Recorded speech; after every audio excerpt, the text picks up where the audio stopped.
How to communicate when you're anxious and they're avoidant.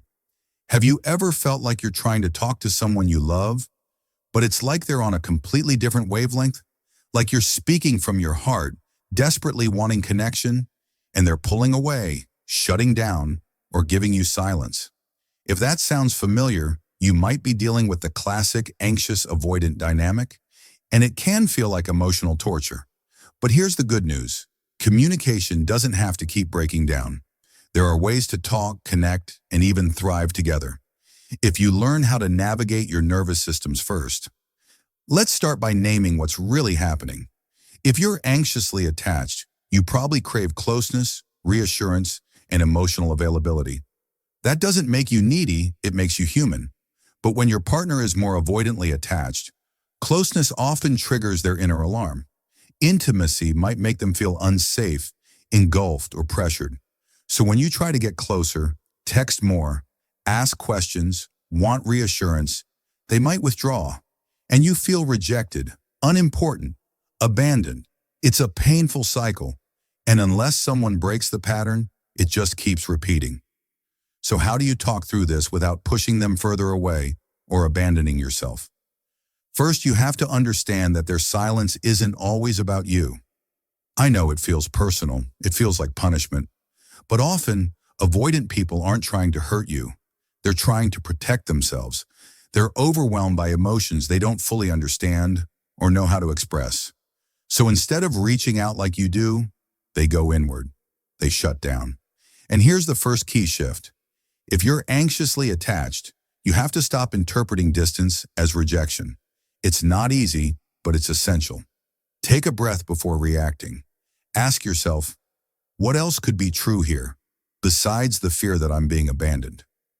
Once you calm your own nervous system, because that's your job, not theirs, you're in a better place to communicate.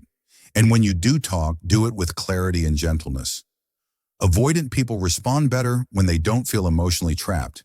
Instead of saying, why don't you ever open up to me? Try, I feel closer when we share things. Is now a good time to talk? That simple shift from accusation to invitation can make a world of difference. Another powerful tool? Speak from your own experience. Use I statements. Instead of, you always ignore me, try, I feel anxious when I don't hear from you because connection is really important to me. This removes the blame and keeps their defenses low.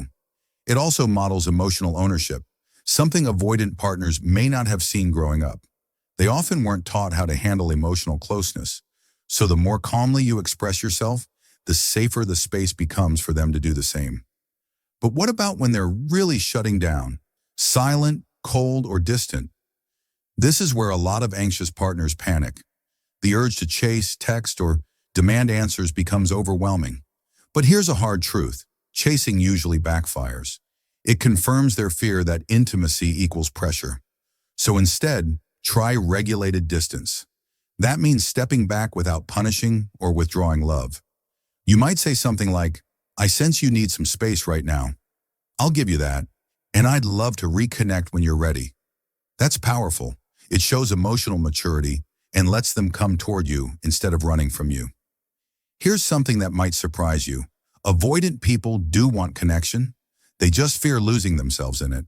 So when you learn to communicate in a way that respects both of your needs, yours for closeness and theirs for space, the relationship can actually deepen.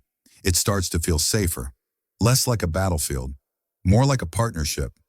But let's be real, this isn't just about learning the right words. It's about healing your own inner wounds too.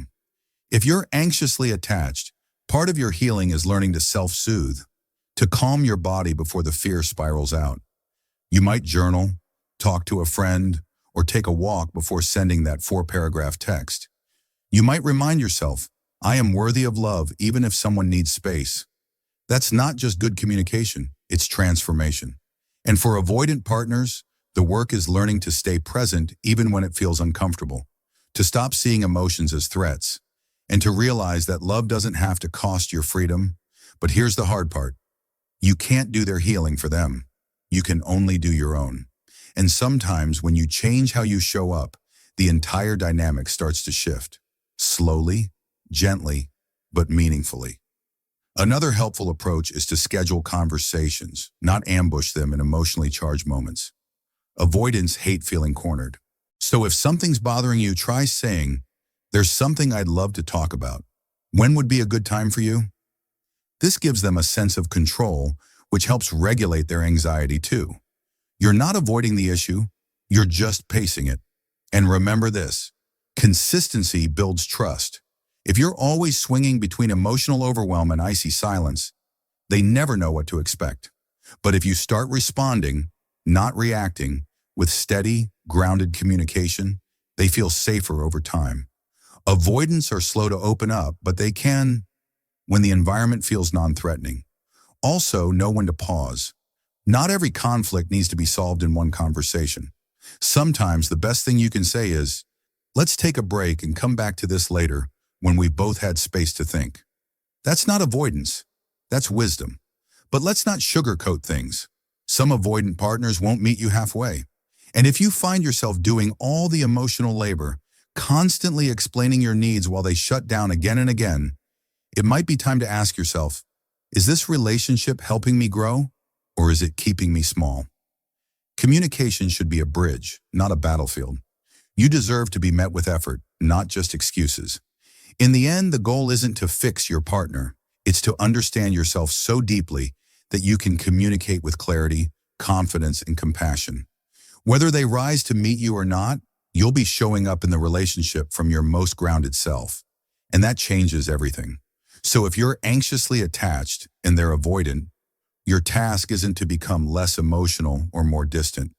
It's to speak your truth without panic, to invite connection without pressure, and to hold your own center even when they pull away. That's not weakness, that's emotional strength. And it just might be the path toward a deeper, more secure connection, or the clarity to walk away from something that was never capable of giving you what you need. Whatever your journey looks like, remember this: your needs are valid. Your voice deserves to be heard.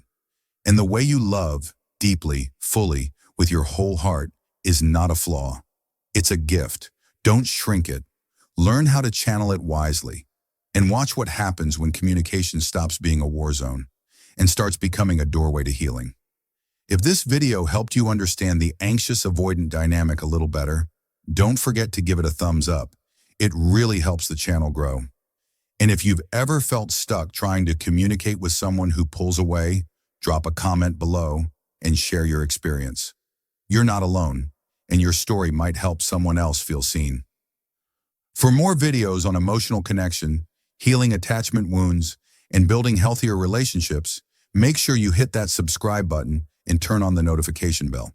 Thanks for watching, and remember, your voice matters, your feelings are valid, and real connection is possible.